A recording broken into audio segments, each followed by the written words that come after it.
when I was at Tuskegee these last 2 days, voting came up a lot. And one of the things that I don't like to do is tell young people what to think. I believe in creating a safe space. And they had some very interesting thoughts about voting, let's just say that. And I'll get into it in a bit. But we talked a lot about history, and I want to share some of that with you all later on. But what I want to get into first and foremost, I love this title, The Journey to Justice, Expanding the Possibilities. To me, we cannot talk about a journey to justice without first examining where we are. There's a mentor of mine who's nearly 70 years old, and I asked him not long ago, I said, have you ever seen a year like 2016? He said, well, when I was a young person, there was a year called 1968. And that was a deep year. It was a presidential election year. On April 4th of that year, Dr. King was killed in Tennessee. On June 6th of that year, a man named Bobby Kennedy, who was running for president, was assassinated.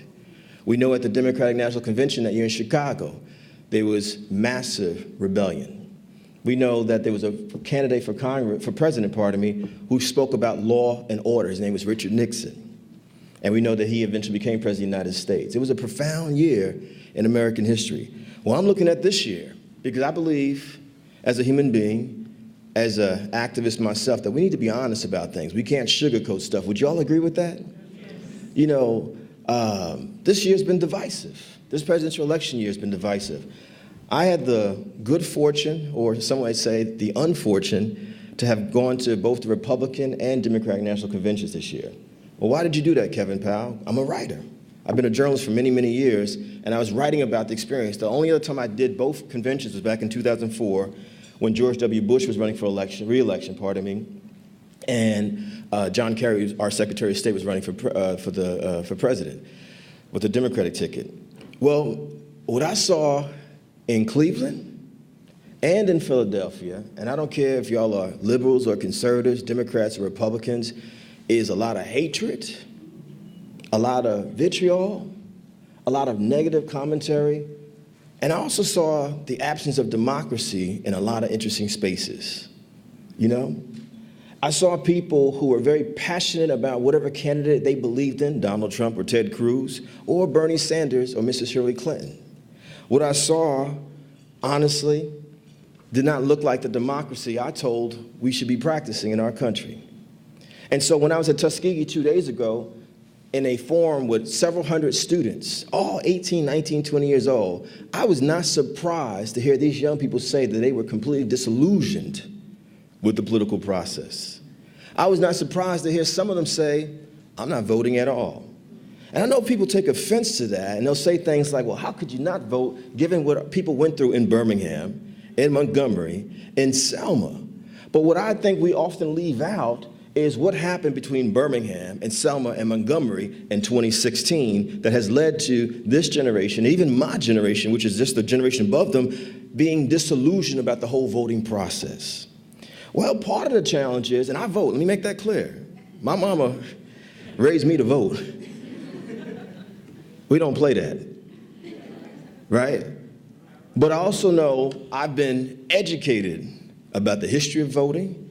There was a time when women know, less than 100 years ago, y'all didn't have the right to vote. We know that 18-year-olds up until 1972 didn't have the right to vote. We know that people of color and all kinds of folks were marginalized around voting. But unless you have actually been doing the work, leaders, around educating people about this history in a way that is relevant to them in 2016, not 1956, not 1966, but in 2016, and then you have elected officials, not just running for president, but every office, and you see criminal behavior and destructive racist or sexist or homophobic or anti-immigrant or anti-human being language coming out of their mouths. Or if you ignore the fact that some of these young people are so savvy, maybe they'll get on social media and look up the Clintons in the 1990s. We have to listen to young people.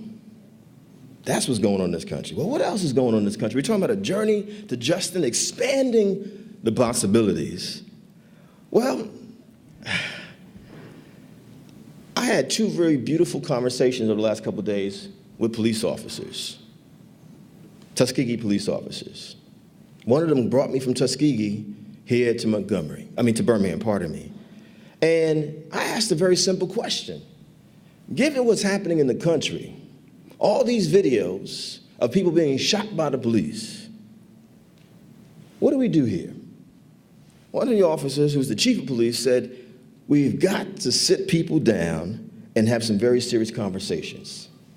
He said on the police side, you should not be a part of any police force if you don't have a relationship on a consistent basis with that community. Not saying you have to live in that community, but you have to have the understanding of that community. You should be culturally aware of who that community is. Are y'all with me out there? You know what I mean? And so you understand if someone happens to have tattoos or piercings, or their pants might be sagging, or they got on a hoodie, or whatever it is, that does not automatically mean that they are a criminal. Are y'all with me out there? On the community side, I said, well, what do we do? He said, well, the community needs to be involved in the community. It's real basic. You can complain all you want. You know, one of the things we forget in Birmingham, in Montgomery, in Selma, yeah, there were marches and protests, there were freedom rides, there were sit-ins, but they were also building and creating something. They were organizing. Just like Miss Allen and this team have organized what y'all are doing here today. I said, okay. But we also talked honestly about the fact, and I'm just being straight up with y'all. I've been to all 50 states in this country. I've been to every city you can name. You know, I've been blessed by God as someone who never got on a plane until I was 24 years old to see this country. And I would be lying to you. I don't care if it's Berkeley, California, where I'm going next, or Birmingham, Alabama, or Brooklyn, New York, where I come from, where I've lived for most of my adult life. I think long and hard about where I can and cannot go simply because I'm an African-American person, you know? And this is not just a black male thing. Black women are equally vulnerable. Are y'all with me out there? If you don't think so, let's think about that 27-year-old college graduate named Sandra Bland, you know? But what else is going on? We're talking about these situations, this journey to justice, and I want to get to justice. Anyone else want to get to justice with me? Anybody want to get to justice? I want to get to justice, you know? But you don't get the justice if you're not willing to have courageous conversations, if you're not willing to have some conversations that are uncomfortable, right? There's violence everywhere in this country. To October, the women here know what I'm talking about, men. October is Domestic Violence Awareness Month. Tomorrow in Berkeley, I'll be doing a public conversation with a woman named Eve Ensler who has created many plays. Her most famous is called The Vagina Monologues. And the irony of me going there to have this conversation with this powerful woman, you know, because part of the reason why she created this play was to reclaim women's bodies. And we got a presidential candidate of a major party talking about grabbing women's. Are y'all with me? I wouldn't be able to say any of this stuff that I'm saying right now if I didn't have the courage at a certain point, men, to begin to listen to voices like Bell Hooks and Audre Lorde and Nikki Giovanni and Gloria Naylor and Sonia Sanchez and Eve Ensler, all those women. Because so many of us have been so grossly miseducated about manhood, you know we don't know anything about women. Women are caretakers, mother figures, or they're reduced to sexual objects. So Donald Trump is not some extreme. He's actually the norm. You know, he's simply articulating what many of us say every single day in politics, in the nonprofit world, in communities, on college campuses. We do not respect women as equals, as equals, as equals. And guess what, gentlemen? Women are our equals, are our equals, are our equals in every way imaginable. I think about this even when we talk about the civil rights movement. You would think that men did all the work. When you look at the pictures from the March on Washington, you know, the fact that someone like Dorothy Height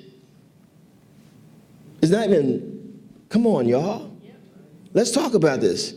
I love Dr. King, I love Malcolm X, but don't talk to me if you're not going to mention Ella Baker and Fannie Lou Hamer. If we're not going to say Diane Nash. Are y'all with me out there? And then how does this manifest itself? It's not just Donald Trump, but we know violence, 1 out of 4 women and girls in this room, in this country, and 1 out of 3 on the planet will be the victim of some form of sexual violence. But it's not just gender violence. We know it's the violence in our communities. I don't like the term black-on-black violence. We know that there's black-on-black violence, there's white-on-white violence. The balloon just busted, so that's violence.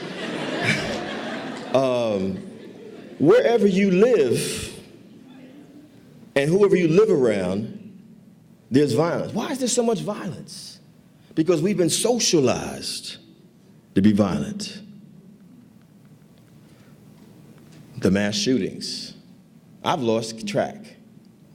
But I can't speak for anyone else, but I know when I'm at a public function, even when I'm at church, my church in Harlem, New York, where I go to church, the pastor has several security personnel, because you just never know. Because people think that violence is the solution for everything. But what else is going on? Public school education. Dr. Allen, I'm a product of public schools. You know, I'm a proud graduate of public schools, Jersey City, New Jersey. My mama fought very hard for me to go to the best public schools in Jersey City.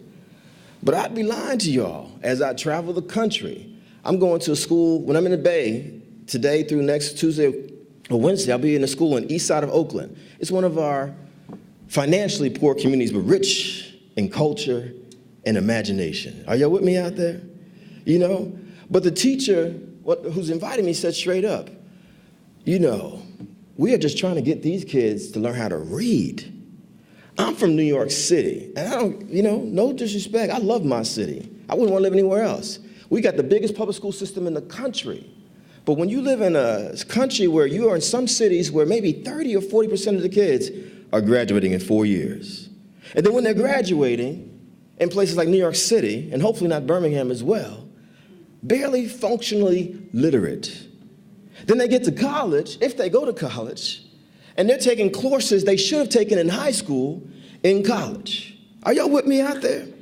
And you have to ask the question, what kind of educational system are we operating where our young people don't know American history, don't know world history, don't know current events, don't know anything other than the basics of technology, which is called social media? But then I go to places like Japan on behalf of our country a couple years ago. The State Department sent me there. I'm meeting 13, 14-year-old kids who are learning English by studying American civil rights movement, studying this culture that we created called hip-hop or jazz or rock and roll. Are you with me for a second? You know, where school is something that they're excited about. In New York City, we got kids jumping out of windows because they're that disengaged from education. Because education, to the educators out there, and every one of us is an educator, has to be relevant to their lives. And for a lot of them, it's not relevant to their lives. If you're still teaching early in this week that Columbus discovered America, you're saying,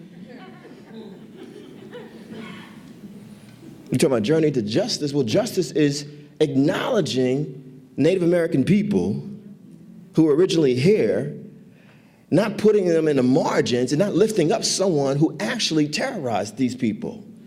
You know what I mean?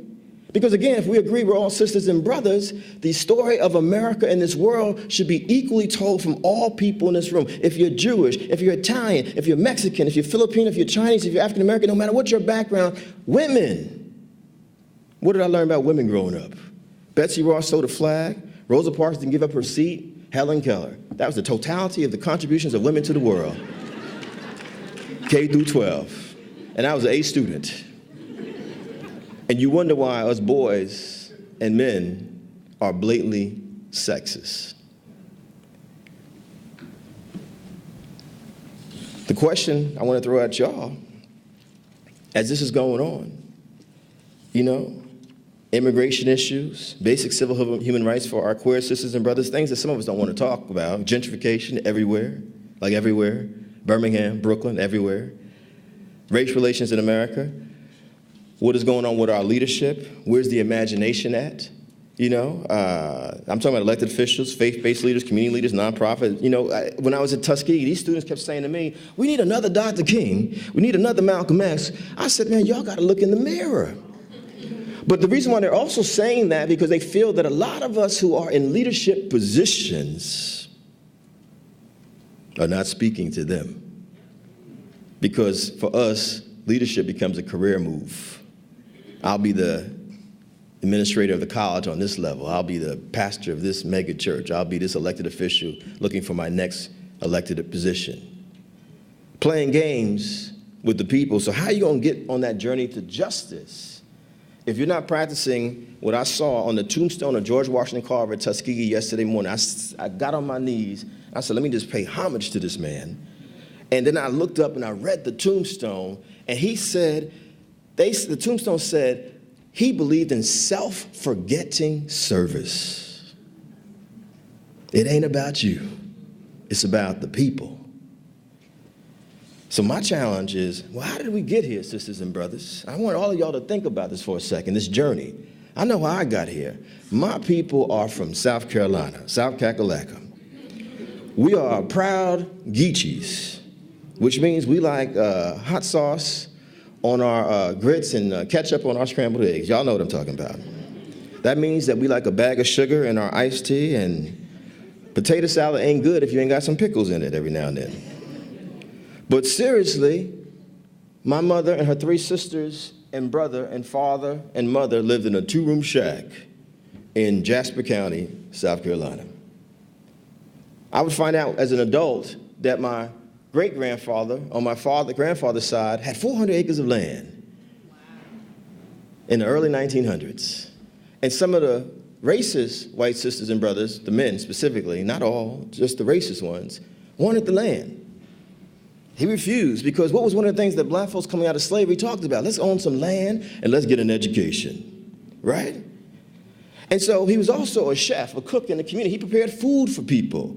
Well, one day, his wife got a knock on the door, and she was told that Benjamin Powell, that's his name, choked on his food, and he's dead.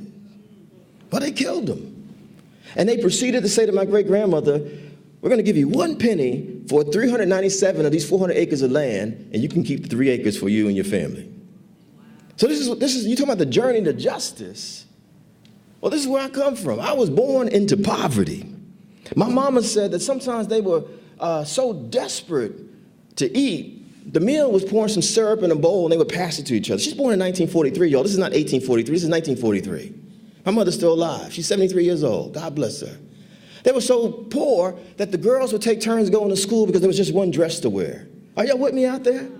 You know what I mean? And so what did my mama do? The same thing that people in Alabama and Louisiana and Texas and all over the South did. You know what? I got to get out of here, because I don't want to be the help for the rest of my life and seen as the help. My mom was dealing with racism and sexism and classism, the intersectionality that intellectuals like to talk about. Right? She moves up north. We're talking about the journey for justice. I want you all to think about this for a second. My mama was born on August 28th, 1943. She turned 20 on August 28th, 1963. What was going on in that day? There was this little thing called the March on Washington. Mama ain't had no TV. There was no radio. But she said to me, when I called her, I'm a member of Alpha Phi Alpha fraternity, right? And so when they put up the King Memorial, my brothers helped to raise a lot of the money for it. Something said to me, go to the spot where Dr. King stood to give his I Have a Dream speech. And I called my mother on the cell phone from that spot, because I thought to myself, I said, man, and my mother turned 20. I said, Mom, what was you doing? She said, well, we heard that people were marching for justice, that they were going on this journey for possibilities. They were trying to get somewhere around economic opportunities. They were trying to get basic things like, can I vote? If I'm a citizen, can I vote? If I'm paying taxes, can I vote? Can I walk on the street or carry some Skittles and not get murdered for who I am? Are y'all with me out there? My mother moved up north to Jersey City, where I was born and raised.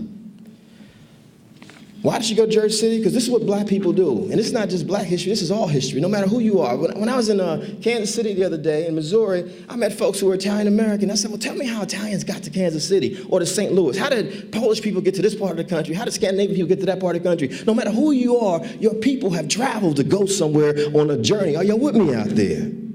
Looking for freedom and justice and equality. Mama was no different. She meets my daddy. He falls in lust with her. She falls in love with him. Daddy was sexist. He was patriarchal. He was misogynistic. Let's call it what it is. He had been trained to be a destructive and abusive man. Well, my mama gets pregnant What I left out, my mama has an 8th grade education, which meant in those times it was probably about a 5th or 6th grade education. So she's working in menial, minimum wage jobs. Why is this important? Because this is someone else's mama. This is someone else's daddy. This is someone's grandparents. This is some of us today that y'all serve in the communities. How can we serve the communities if we don't know the stories of the people that we're serving out there? Y'all with me?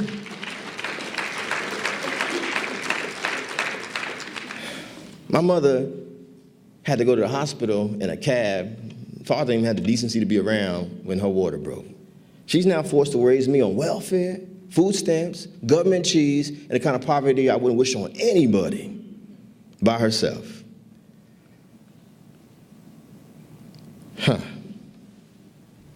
The poverty destroys you emotionally. It destroys your spirit. There's violence everywhere in different forms, verbal violence, physical violence, right? And then there's this thing called fear. Y'all with me out there? You know? And then there's this thing called hopelessness. And we just moving from place to place. It becomes normal not to have hot water. It becomes normal not to have heat in the wintertime. I had one pair of shoes and one pair of sneakers when I was growing up. And if you ran a hole into the shoes or sneakers, you didn't get a new pair of shoes or sneakers. You put cardboard or newspaper. And I'm from the North, y'all. That meant in the wintertime, there was snow. And I can't tell you how many times my feet got frostbitten. You want to talk about a journey to possibilities, to justice. Try growing up like that. 3 things saved my life. Faith. Y'all can call it whatever you want. I'm just going to say faith. Mama told me from the time I was a child, if you ever in trouble, the Lord is my shepherd, I shall not want. 23rd Psalm.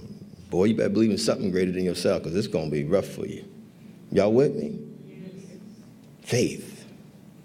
What did Dr. King say? Faith is taking those steps even if you can't see the stairs.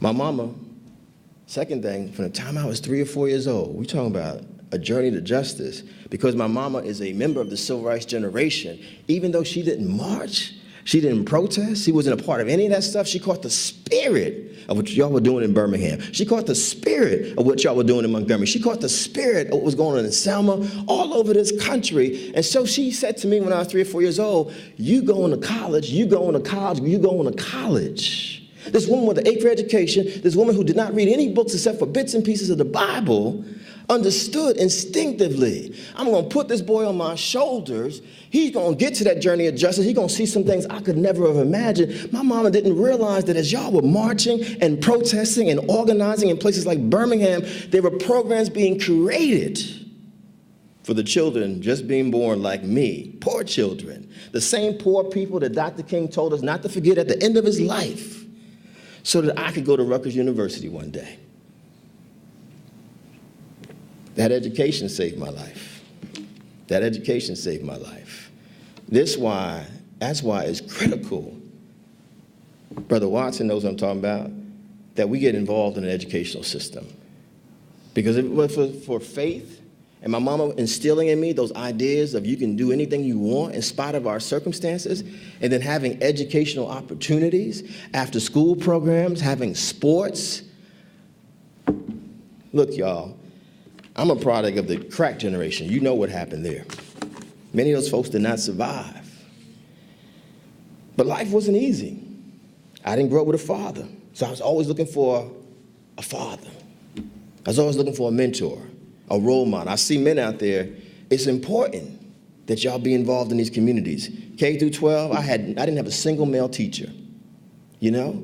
I had no role models. I belong to a fraternity. I hear all this stuff about, these organizations that are supposed to be here to be mentors and role models for our males. The common thing I see every state I go to, the males are not showing up. The women do all the work. The men take the credit, but the women do the work. I'm saying to y'all, and I hope it's different here in Birmingham, but if you see young men in the community and young women desperately seeking father figures, you gotta show up. It's not rocket science. Be accessible, even if it's just through text messaging. I can't tell you how many young men and young women just hit me up on Twitter and just asking for advice. You're not going to get to the journey of justice if we don't see ourselves as engaged in this community holistically. So what do we do from here? I'm going to end it here. What do we do from here? I want to suggest 6 steps toward justice, toward expanding the possibilities. 6 steps toward justice, toward expanding the possibilities. I believe it's got to be holistic. You know, it's got to be holistic. Well, what do you mean by that, Kevin Powell? Those 6 areas for me are spirituality, politically, culturally, financially, physical health, and mental wellness. I'm going to say it again. Spiritually, politically, culturally, financially, physical health, mental wellness. What does that mean? Number 1, if we're talking about this journey to justice, expanding the possibilities, spiritually, why do you do this work? Why do you serve? Why do you say you want to serve? Why are you part of this organization? Why are you on this campus? No matter who you are, what is your purpose for doing this? For me, and I can only speak for myself, I love people. I love all people. I don't care who you are. I believe that we have to manifest love in everything we do. Even when we may disagree, we still got to figure out how to love each other. Are y'all with me out there? This is important. You know? And then I realized this is not about me. I don't care about the 12 books. I don't care about the TV stuff, any of that stuff. What I care about when I die is, did I help anybody other than myself?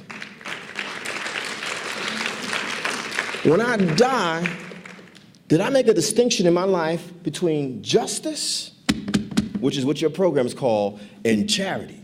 Justice means that you take positions and stands even when it's not popular to do so. Charity means you just give writing checks to people, you pad your own ego, but you're not really engaged in the life of those people. Are y'all with me out there? Let me give you 2 examples. Dr. King, who won a Nobel Peace Prize when he was 34 years old. Y'all know this. Y'all know this history. We know that this man had a PhD. He could have done anything with his life, but at the end of his life, because he cared so much about people, 2 things stand out to me. April 1967, he comes out against the Vietnam War. They called him unpatriotic.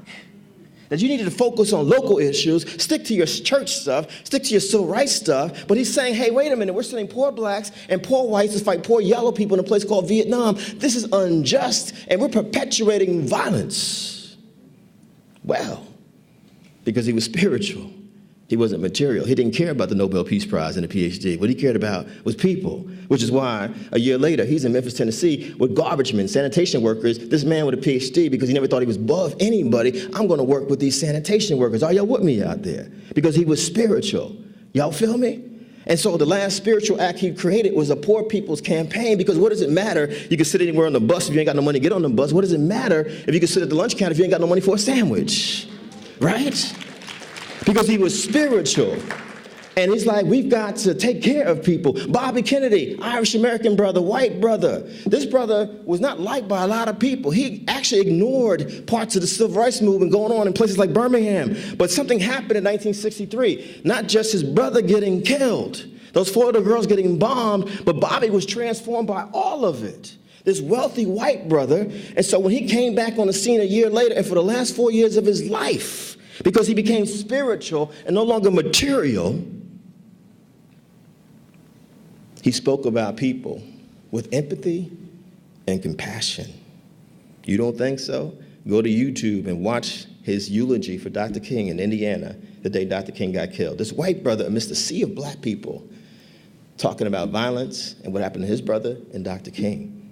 Spirituality means you have compassion and empathy for people. Number 2, if we're going to go towards justice, George Orwell said it best, who wrote 1984, among other things. Everything is political. Everything is political. Everything is political. We got to stop telling people, if you don't vote, you the problem. That is very narrow-minded, myopic thinking. Voting is one tool in the toolbox. It ain't the only tool. I think, we seem to forget that those folks in the civil rights movement were talking about organizing, building, creating institutions, campaigns, movements. Voting is just one part of it. And you can't continue to insult people and say, if you don't vote for this person or that person, you're going to, no. If you're not going to also have an honest conversation about that person's track record, y'all know what I'm talking about. And if y'all not going to be there the next 4 years and hold that person who wins this presidency accountable so that we don't go back to some of the stuff that that person did or they did in the 1990s. Are y'all with me out there? You know? Politically means that you're involved in your communities. You learn how to work with each other. We need to have coalition. Look at the beautiful diversity in this room, but how many of us really know each other? How many of us work with each other? And more importantly, how many of us respect each other and what we do? You know what I mean? Here's what I bring to the table. What do you bring to the table? Now I know everything, or I'm this person or that person, or you're operating from one of your spaces of privilege. That's unacceptable. That's unacceptable. You know? Some folks, you know, I'll say this, people can say whatever they want about conservatives in this country, the right wing in this country, but from the time I was in college, back in the 1980s at Rutgers University, they were organized. Fox News Channel, organized. All of that movement stuff, they're organized. They're really well organized. Every time I'm on Fox News Channel, if I say something people don't like, I immediately get like, feels like 100 tweets going in on me. I'm like, who are these people? They're organized. They're politically organized. You feel me? But then when I say stuff, I'm like, well, where are the folks at to support what I do? It's like they don't exist. You'll be all right, Kevin. You got it. All by yourself. No, man, I need some help here. I'm just going to say we need a progressive, multicultural, multi-generational, movement in this country. That's about all human beings as equal people. That's what we need in this country. Let's just say what it is. I'm not going to apologize for it. We need a progressive, multi-generational, multicultural movement in this country. Those folks who are supporting Donald Trump support Donald Trump because people who talk all this stuff about, justice and equality, they never bother to talk about those folks. They even borrowed. When I said the other day, one of the mistakes that Hillary Clinton made was calling people deplorables. People are like, well, they are deplorable. No, that's like calling people ghetto or hood or trailer trash or poor white trash. You are elitist if those words come out of your mouth. I don't care who you are. We're all sisters and brothers. And they're going to respond to someone who speaks their language. And because they've been inculcated with this thing called racism or white nationalism, and they've never been educated about anything else, they don't see that we have things in common. What they see is if you're a person of color or a woman or queer or an immigrant, you are the problem. Are y'all with me out there? And as long as you are politically divided amongst each other, they're going to continue to exist in that vacuum. Number 3, what do we do culturally? Culturally. Well, we need to know who we are. What is it to be an American? What does that mean? I'm looking at the protests around Colin Kaepernick. Everybody's calling he's un-American. I'm like, the question I ask, well, what is an American? No one can answer the question. What is an American then? And people saying, well, Colin Kaepernick needs to go back to Africa. I said, have you bothered to research the fact that Mr. Kaepernick, mother was white, his father's black, and he's raised by 2 white parents. So where's he going other than Wisconsin? Seriously. Are y'all with me out there? Go back to Africa. And then people, talking about the national, he's disrespecting the troops. Well, meanwhile, there are veterans who are saying, hey, y'all don't respect us either because I live in New York City where there's homeless veterans all over the streets. So culturally, do we even know who we are? That's what I'm talking about. What is America? How was it really created? Who did it benefit in the beginning? How do we get from that to where we are now, where we can sit civilly in this room together, people of different backgrounds? It didn't just happen by accident. There were people who organized and protested. They were called abolitionists. They were called the civil rights movement, who struggled, who lost their lives, who sacrificed their lives to make it possible so we could even sit here today. Those are the real Americans. You know what I mean? And then if you're really an American, you would bother to read all the verses of the national anthem and realize verse 3 actually says that Francis Scott Key is anti-black people. Read it. If you really know American history, then you go and say, wait a minute, the Pledge of Allegiance, which we all told to read, didn't even have the word God in the beginning. It wasn't about what it is now. But we get brainwashed culturally because we don't read, we don't study, and we don't travel. Which is why, culturally, I think everyone in this room should listen to an album by a woman named Solange called A Seat at the Table. You want to know what's going on in America? Listen to Solange's album. You want to know what's going on in America? Listen to her sister's album from earlier in the year called Lemonade. You want to know what's going on in America? Listen to Nina Simone. Listen to the man who just got a Nobel Peace Prize for Literature named Bob Dylan. You You want to know what's going on in America? Listen to Joni Mitchell. Y'all with me out there? You know, if you really want to know what's going on in America, ask yourself a question. How did this black man named Sam Cooke come to write a song called Change Is Gonna Come? Probably because one of his fellow Americans, a Jewish brother named Bob Dylan, had written a song called Blowing in the Wind. And Sam Cooke was so struck by the fact that this Jewish brother, this white brother, because he had compassion and empathy, was able to write a song about the civil rights movement, what was going on in Birmingham in the 60s. Sam was like, my God, let me take this baton and go write A Change Is Gonna Come. How did someone like Billie Holiday come to Strange Fruit? Or maybe there was a brother in New York who was a white brother who had written some poetry called Strange Fruit. Billie took it and reinterpreted it, and it became one of the anthems that we remix over and over again. Are y'all with me out there? So we need to manifest our cultural swagger. We need to know who we are. You know what I mean? What does it mean to be black? You know, when I ask folks that, well, I'm just black. I'm like, what were you before you became black? White folks say, I'm just white. Well, what were you before you became white? Where did these social constructs come from, y'all? You know, and how do we ignore all these other folks who are sitting in the room? If they're from India, if they're from Bangladesh, if they're from China, wherever they're from, who are they? Coming from some of the ancient civilizations in the world, how could you live in the world and not know anything about the world, y'all? And how are you going to get to the journey to justice if you don't understand that justice means that you have to be inclusive of everybody? No one's culture is superior to anybody else's. Expand the possibilities of this gorgeous mosaic. As Mayor David Dinkins, the first black mayor of New York, used to call New York, that's America if we want it to be. But people who want to hold on to the old ways, want to make America great again, they're saying we just want to have it for us. It's just for us. We don't want you here. We don't want your perspective. Number 4, what do we do? Financially. You know, there was a woman I was speaking to earlier. What was her name? She's here. She was talking about financial literacy, people learning how to create budgets, et cetera. The organization, where's she at? Just hold your hand. We were talking in the back about the water thing. It's important work. I come from poverty. A lot of us in America are socialized to be consumers, not owners. I can't tell you how much massive debt I've experienced in my lifetime. I've experienced bankruptcy in my lifetime. It's all in my book. I ain't got nothing to hide. Why lie? Tell the truth. You don't heal if you don't tell the truth, right? But I realized when you grew up in poverty, or if you're middle class, or wealthy, because look how much Mr. Trump mentions how much money he has. We've been inculcated with this notion you have no worth if you have no money. And then you're told you have no worth if you don't have money, but if you do get money, you spend it on all the material goods out there. Look at how Christmas and Thanksgiving goes every year in our country. People in debt. And I'm saying to y'all, with all due respect, you want to help end poverty? You want to help empower people? Every one of us should be teaching financial literacy. Encouraging people to believe in themselves spiritually and politically and culturally so their whole notion of who they are is not tied to the shoes, the bags, the suits, the cars, the SUVs, just throwing stuff away. Because I'm tired of this vicious cycle financially in my communities. Tired of it. When I got to college, Rutgers University, I had zero debt. By the time college was over, I was thousands of dollars in debt because I took credit cards I didn't need. I took out student loans I didn't need because my self-worth was tied to what I had on my back because I was trying to keep up with somebody else. This is where we are. But it's perpetuated all over our culture, which means that we might need to question the culture that perpetuates this excessive spending to our detriment. Number 5, physical health. I'm not trying to step on any toes, but if you're a leader in your community, how are you going to be a leader in the community if you ain't even taking care of yourself?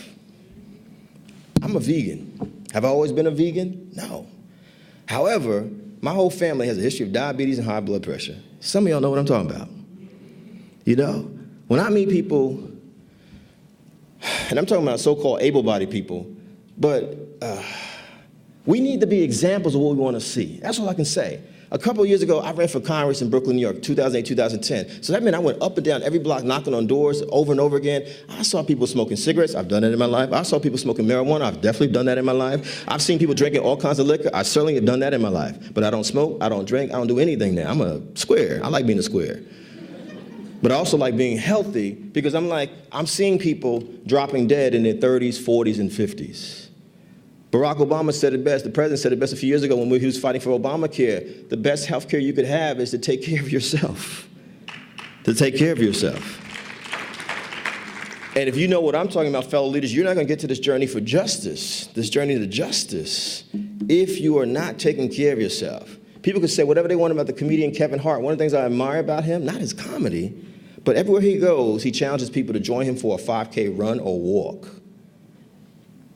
Health and wellness. I know we have health folks here, but I look at my mama and my other relatives who are spending hundreds of dollars a month on prescription drugs, things that are preventable, if they change their diet, if they exercise, if they do something that shows self-love and self-care, not self-hatred and self-mutilation through the food that we digest. Are y'all with me out there? This is serious. And I think we need to challenge each other on that stuff. What are we doing to practice that, you know? I don't feel good. I'm tired. I'm always on the road. I said to Dr. Allen this morning, I probably need like an hour between whatever I got to do today here with y'all and before I get on that plane, because being on a plane is uncomfortable. I don't care what people think. This is not glamorous lifestyle. It sucks being cramped up, especially American Airlines, which is like seats are like this. No offense, I'm just keeping it 100 with y'all. It's mad small. And I'm like, when I get to Berkeley, I'm going to yoga. I got to take care of myself because I ain't going to be good for anybody if I'm messed up. Last one, mental health. This is something we don't like to talk about. I want to go back to Solange for a second. Song number 3. I know the album inside out. I've been listening to it. I'm like, this is my therapy. I don't have to pay my therapist this week. And yeah, I do go to therapy because I believe in therapy. Yeah. Cranes in the Sky is the name of the song. And in those 3 to 4 minutes of that song, she's talking about mental health. When I look at Donald Trump, I said, my God, this man is not mentally well. When I look at Rudolph Giuliani, I said, my God, this man is not mentally well. You know, I live in New York City. I know what Giuliani did and did not do on 9/11. He is not a hero. But he's made millions of dollars off the backs of firemen and fire people and police people who lost their lives and relief workers. But mental health is how do I treat myself and how do I treat other people? How do I treat myself and how do I treat other people? I can't speak for anybody else. I'm just going to say myself. I love my family. Love them. But if y'all think it's normal to curse people out, to yell at people, to constantly belittle people, to talk to people with an edge that makes them feel insecure and small, y'all don't know what I'm talking about, right?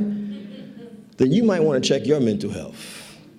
If you get off on your position and have a tendency to put down other people who are in a lower position than you might want to check your mental health.